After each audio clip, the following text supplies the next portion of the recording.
Bismillahirrahmanirrahim. Assalamualaikum warahmatullahi wabarakatuh. Berita Al-Hijrah 14 Julai bersama saya Adi Akmal Syahrum dan berikut tajuk utama malam ini.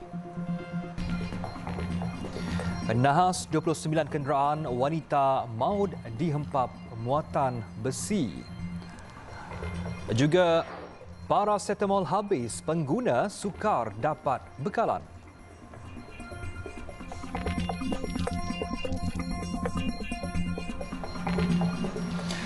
Seorang penunggang motosikal maut dalam kemalangan membabitkan 29 kenderaan di Jalan Kemunting, Pasir Putih kira-kira jam 9 pagi tadi.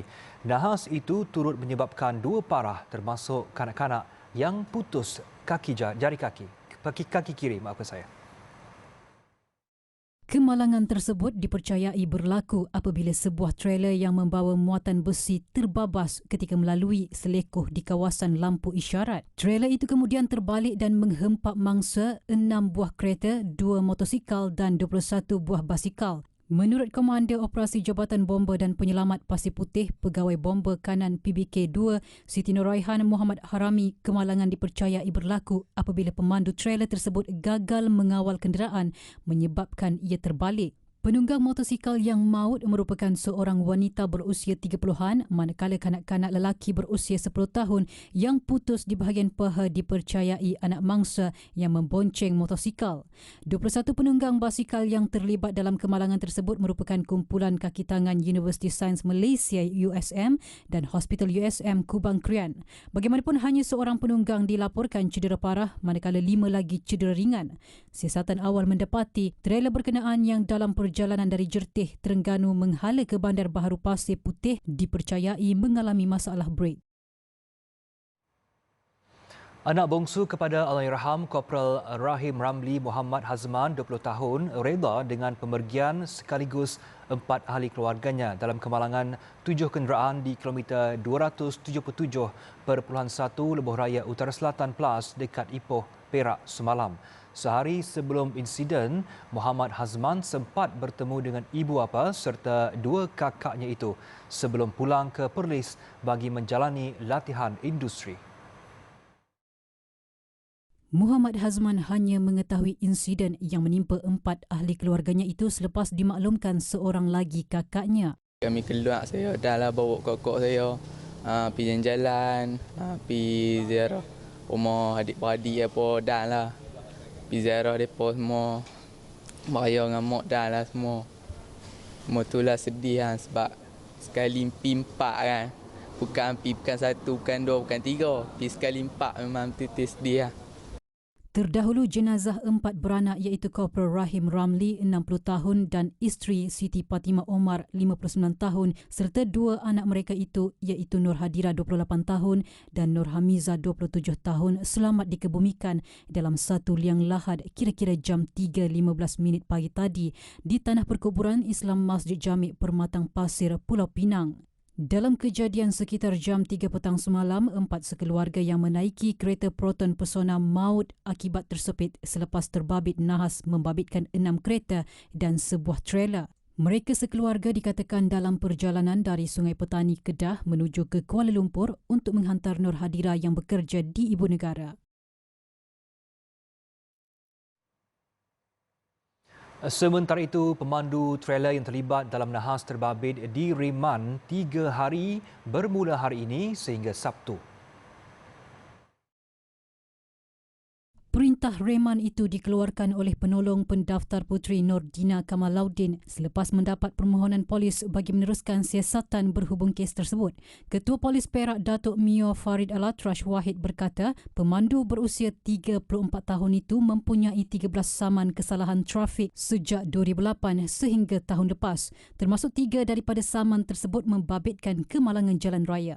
Kes disiasat di bawah Seksyen 41-1 Akta Pengangkutan Jalan 1987 iaitu menyebabkan kematian kerana memandu dengan melulu atau membahayakan. Bagaimanapun ujian air kencing yang dijalankan mendapati lelaki tersebut tidak memandu di bawah pengaruh dadah. Dalam pada itu, Datuk Mio Farid Alatrash turut meminta orang ramai yang telah menyaksikan kemalangan tersebut supaya menyalurkan maklumat kepada pegawai penyiasat bagi membantu siasatan. Kos sebenar haji pada tahun ini yang pada mulanya dianggarkan sebanyak RM25,540 meningkat kepada RM28,000 bagi setiap jemaah. Menteri di Jabatan Perdana Menteri Hal Ehwal Agama Dato' Idris Ahmad berkata peningkatan kos itu dipengaruhi faktor inflasi selain peningkatan kos-kos tertentu. Laporan Fitri Musa dan jurukamera Kamarul Zaman Mansur dari Makkah Al-Mukarramah. Dato' Idris berkata kenaikan kos haji secara mendadak itu disebabkan beberapa caj baru. Selain peningkatan kos dia ada oleh syarikat pengurusan muassasah serta agensi-agensi lain di Arab Saudi. Keadaan inflasi yang berlaku di seluruh dunia juga turut menjadi kerisauan. Bagaimanapun katanya pihak tabung haji perlu menerima realiti mengenai kenaikan kos yang berlaku setiap tahun. Dan pada masa yang sama juga TH perlu mencari jalan supaya semakan bayaran haji tidak akan membebankan bakal haji Malaysia. Apa yang pasti ialah kita akan meneruskan bantuan keuangan haji kepada bakal jemaah haji yang memerlukan. Tetapi kepada bakal haji yang memang mampu, saya syorkan supaya membayar penuh kos haji atau kalau mau boleh pilih pakej swasta.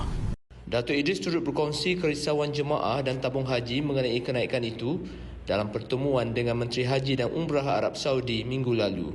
Dalam perkembangan lain, beliau berkata kesemua jemaah haji Malaysia akan pulang ke tanah air bermula 17 Julai dari Jeddah. Manakala penerbangan terakhir pula dijangka 12 Ogos setelah mereka selesai menziarahi Madinah. Fitri Musa dan jurukamera Kamarul Zaman Mansur, Mekah.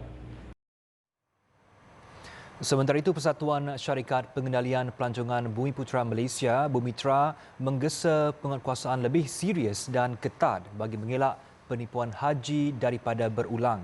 Beliau turut mencadangkan agar sebuah jawatan kuasa dibentuk supaya tiada pihak yang membuat tuduhan melu terhadap Lembaga Tabung Haji TH serta Syarikat Pengelola Haji Jemaah PJH. Saya mengharapkan perlu duduk bersama and tie up all loose ends. Ya, apa-apa kelonggaran yang ada perlu diperketatkan dan kita kena pastikan semua pengendali haji ini patuh pada peraturan dan undang-undang negara kita supaya tidak ada lagi pihak yang tak berlesen mengelola jemaah haji. Tindakan itu juga penting supaya tidak ada lagi mereka yang tidak berlesen mengelola jemaah haji. Selain itu, beliau juga menyarankan satu badan kawaselia diwujudkan oleh kerajaan dalam memeriksa visa khas yang diperuntukkan Arab Saudi. Ia bagi memastikan tiada lagi yang memperdaya bakal jemaah dengan visa haji palsu. Pengguna sekali lagi berdepan kesukaran untuk mendapatkan bekalan ubatan khususnya paracetamol apabila ia laris dijual. Tinjauan di beberapa farmasi dan kedai runcit di sekitar ibu negara mendapati bekalan stok ubat di rak-rak yang biasanya diletakkan di hadapan kaunter kosong. Situasi itu diakui sendiri pengguna yang sering kali gagal mendapatkan bekalan ubat yang biasanya mudah didapati di kedai runcit atau farmasi. Sebelum ni memang senanglah Panadol dekat farmasi ada, KK ada, 7-Eleven ada, mana-mana kedai runcit pun ada. Tapi buat masa sekarang ni memang susah nak dapat. Keadaan itu turut memaksa pengguna untuk ke klinik bagi mendapatkan rawatan dan ubat-ubatan sekaligus meningkatkan kos perbelanjaan. Memang Panadol susah nak cari sekarang ni. Masa sekarang ni, banyak hari saya mencari memang tak ada. Banyak kedai kehabisan. Panadol apa yang saya cari tu hari Actifas memang susah nak dapat sekarang ni. Sementara itu, pekerja kedai runcit Nurul Hana Nabila Abdullah berkata bekalan ubat yang diterima daripada pembekal maksimum 2 kotak dan ia akan habis dalam tempoh singkat. Banyak kurang, Kak. Selalunya macam dia hantar pun 2. Itu pun dia tak hantar yang selalu yang selalu orang makan kan. Dia hantar macam 85, Western. So yang macam Panadol biasa tu kurang. Bukan sahaja di kedai runcit, malah farmasi juga turut mengalami kekurangan bekalan. Situasi ini pernah berlaku ketika peningkatan kes COVID-19 sebelum ini di mana ubat generik dan paracetamol boleh melegakan demam dan simptom sakit kepala. Namun situasi ini berulang kembali di mana bekalan itu semakin sukar didapati di pasaran.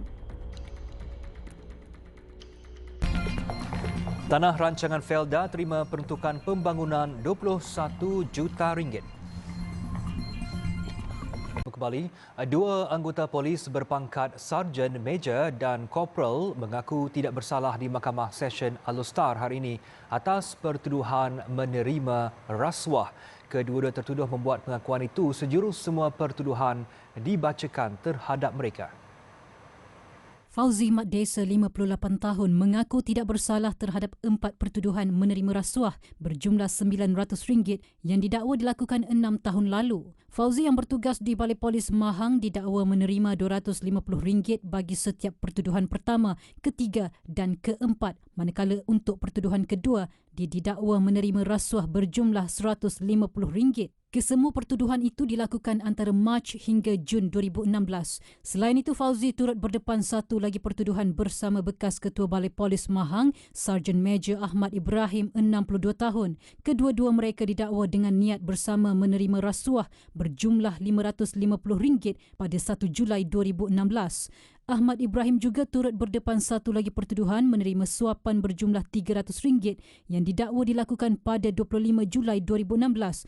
Semua wang suapan didakwa diterima daripada seorang lelaki yang kini berusia 53 tahun sebagai dorongan untuk mereka tidak mengeluarkan saman terhadap lori-lori milik seorang individu lain. Sementara itu, hakim menetapkan jaminan sebanyak RM14,000 dengan seorang penjamin untuk semua kes dihadapi Fauzi, manakala Ahmad Ibrahim dibenarkan untuk diikat jamin sebanyak RM12,000 juga dengan seorang penjamin. Kes disebut semula 1 September depan. Perdana Menteri Datuk Seri Ismail Sabri Yaakob mengumumkan peruntukan khas sebanyak RM66,000 bagi tujuan pembangunan bagi setiap satu daripada 317 tanah rancangan Felda seluruh negara. Peruntukan khas dengan jumlah keseluruhan RM21 juta itu diberikan sebagai tanda penghargaan kepada warga Felda atas kejayaan yang dicapai selama 66 tahun. Sempena ulang tahun penubuhan Felda yang ke-66 tahun ini, saya ingin mengumumkan, saya mengumumkan peruntukan khas pembangunan sebanyak RM66,000 untuk setiap rancangan Felda.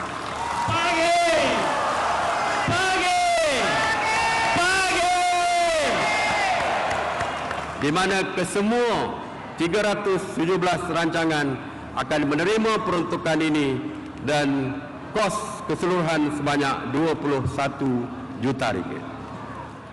Tambah Ismail Sabri, kerajaan turut memperuntukkan hampir RM65 juta bagi pelaksanaan 5 inisiatif untuk membantu peneroka Felda dan generasi baharu merangkumi pelbagai aspek termasuk perumahan. Felda juga katanya memperuntukkan dana pusingan RM10 juta bagi menyediakan lebih banyak peluang memulakan perniagaan dan meningkatkan kapasiti perniagaan kepada usahawan generasi muda Felda, membabitkan pinjaman tanpa faedah antara RM5,000 hingga RM20,000 dengan permohonannya dibuka pada Ogos. Beliau berkata demikian ketika menyampaikan ucapan di sambutan Hari Peneroka Felda peringkat kebangsaan di Padang Awam Felda Rentam Berak. Dalam sambutan tersebut, Tanah Rancangan Felda Jengka 25 wilayah Jengka Pahang merangkul tempat pertama bagi anugerah kecemerlangan Rancangan Felda AKRF 2022.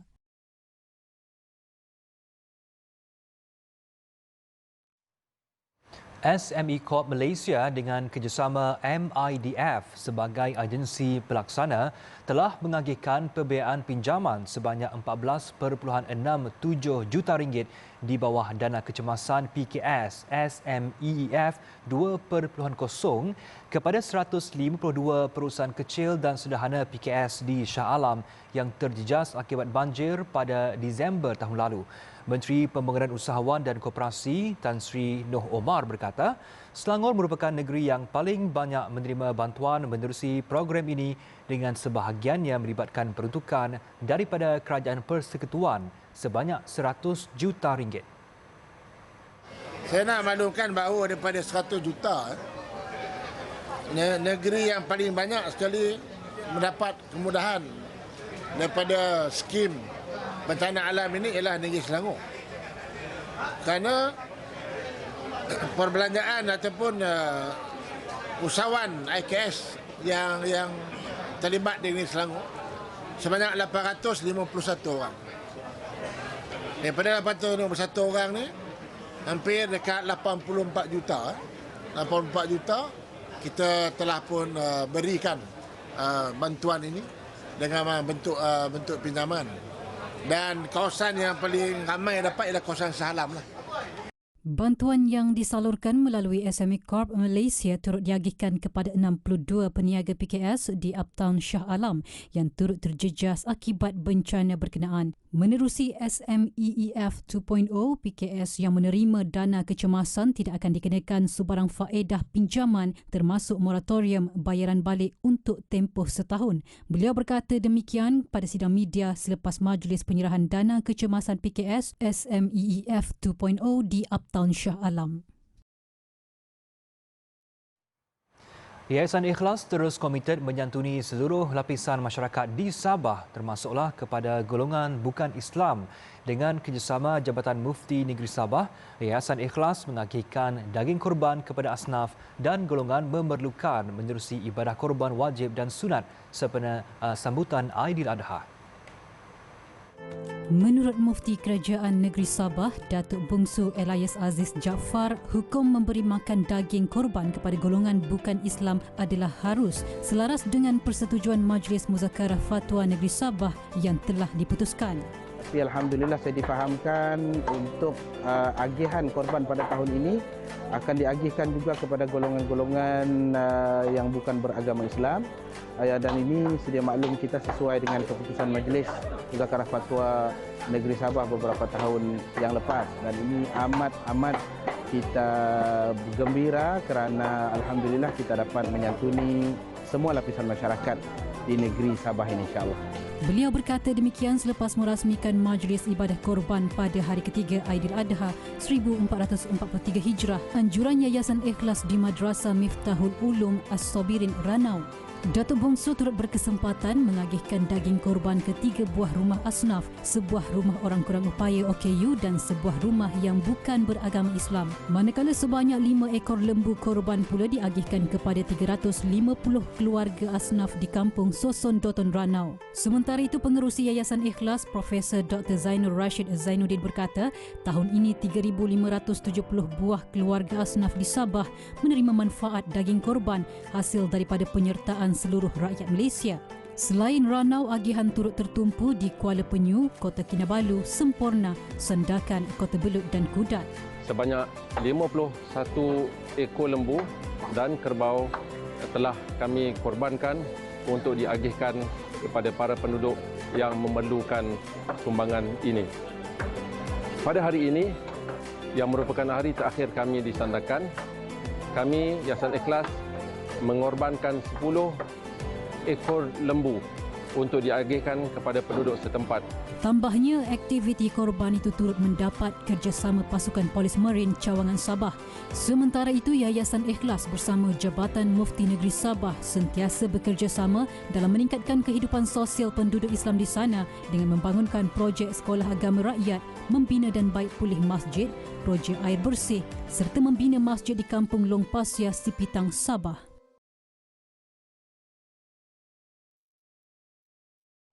Prihatin dengan nasib mangsa tragedi kepala air dan banjir lumpur di Kupang, Baling baru-baru ini, TV Al-Hijrah menerusi Hijrah Prihatin tampil menyampaikan bantuan di 4 kawasan terjejas. Kempen tanggungjawab sosial korporat stesen televisyen Islami itu turut mendapat kerjasama TDC Holdings dan Malaysia Relief Agency (MRA).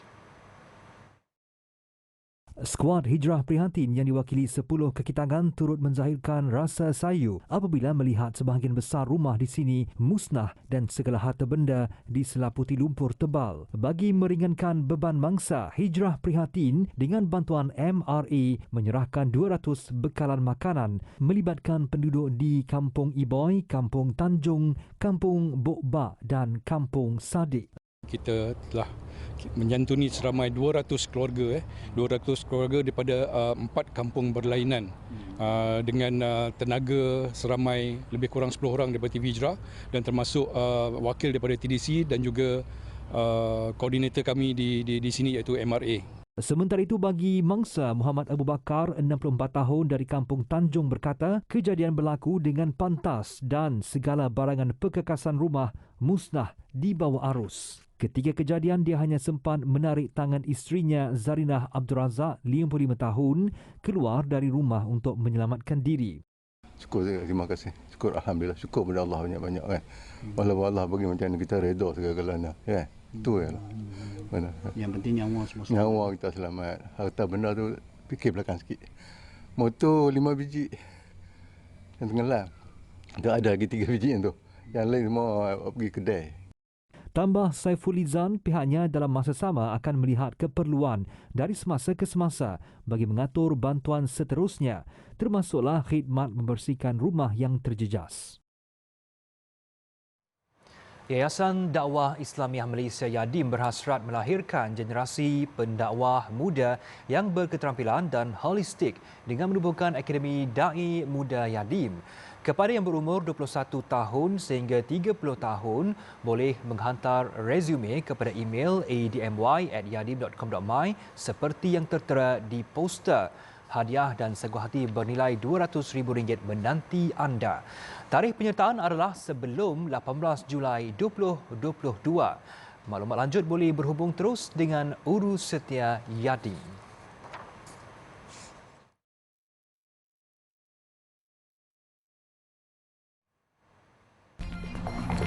Hujan monsun di Pakistan ragut lebih 160 nyawa.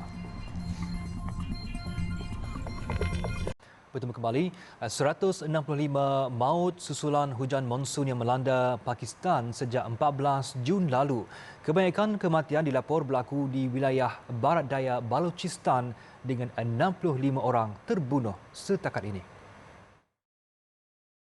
Beberapa empangan turut dilapor pecah sehingga menghanyutkan rumah serta kemudahan awam. Dalam kejadian berasingan, 38 terkorban di wilayah Sindh termasuk di ibu kota wilayah Karachi yang dilanda hujan lebat lebih seminggu lalu. Selain mayat manusia, banjir besar itu juga turut menghanyutkan ribuan haiwan. Manakala lebih 700 kediaman terjejas teruk dan 350 rumah lagi musnah sepenuhnya. Susulan pelaksanaan penguatkuasaan Undang-Undang Seksyen 144 di wilayah itu, orang ramai dilarang berkelah serta menjauhkan diri dengan sebarang aktiviti air termasuk berenang di sungai, empangan atau takungan air lain ketika perairan negara itu kini berdepan dengan musim tengkujuh. Menurut Indeks Risiko Iklim Global, Pakistan antara negara paling terdedah kepada cuaca ekstrim disebabkan perubahan iklim. Sekurang-kurangnya 89 maut dalam keganasan kumpulan bersenjata di ibu kota Haiti. Pergolakan terbaru itu diburukkan lagi dengan krisis harga makanan yang melambung tinggi serta kekurangan bahan api. Asap menyelubungi sekitar bandar berkenaan ketika penunjuk perasaan bertindak menyekat jalan raya dan membakar tayar. Pertempuran yang tercetus sejak seminggu lalu itu antara dua kumpulan yang bersaing untuk merebut kawasan di Cité Soleil di Port-au-Prince, sebuah kejiranan yang miskin dan berpenduduk rapat. Insiden sekaligus menjejaskan keselamatan bandar berkenaan. Selain itu, petugas kemanusiaan juga terpaksa berdepan risiko ketika menghantar bekalan makanan dan rawatan perubatan kepada penduduk yang terjejas. Sejak beberapa tahun lalu, Haiti dilanda pelbagai krisis berlanjutan sehingga merumitkan lagi keadaan yang sudah berbahaya. Selain masalah kekurangan makanan dan kemiskinan, negara itu telah menyaksikan gelombang keganasan berterusan dan penculikan beramai-ramai. Di Tanzania, 3 maut dan 13 lagi individu lain dimasukkan ke hospital susulan jangkitan yang tidak dapat dikenal pasti. Susulan kejadian itu, sepasukan doktor dan pakar perubatan diminta untuk memeriksa pesakit secara klinikal, termasuk mengesan kontak rapat kepada mangsa yang meninggal dunia. Pesakit menunjukkan gejala seperti demam, pendarahan hidung, keletihan, sakit kepala dan lelah. Salah seorang daripada 13 pesakit yang masih dirawat di hospital dilapor semakin pulih. Namun ujian terhadap pesakit terbabit menunjukkan keputusan negatif untuk virus COVID-19, Ebola dan Marburg. Sementara itu, Ghana minggu lalu melaporkan 2 kes yang disyaki virus Marburg dan mempunyai gejala termasuk demam tinggi dan mengalami pendarahan dalaman dan luaran. Sekian berita Al-Hijrah. Jangan lupa ikuti kami di pelbagai platform media sosial seperti Facebook, Instagram, Twitter, YouTube dan TikTok. Juga alhijrahnews.com untuk lagi berita-berita pilihan dan eksklusif. Saya Adi Akmal Syarum. Selamat malam.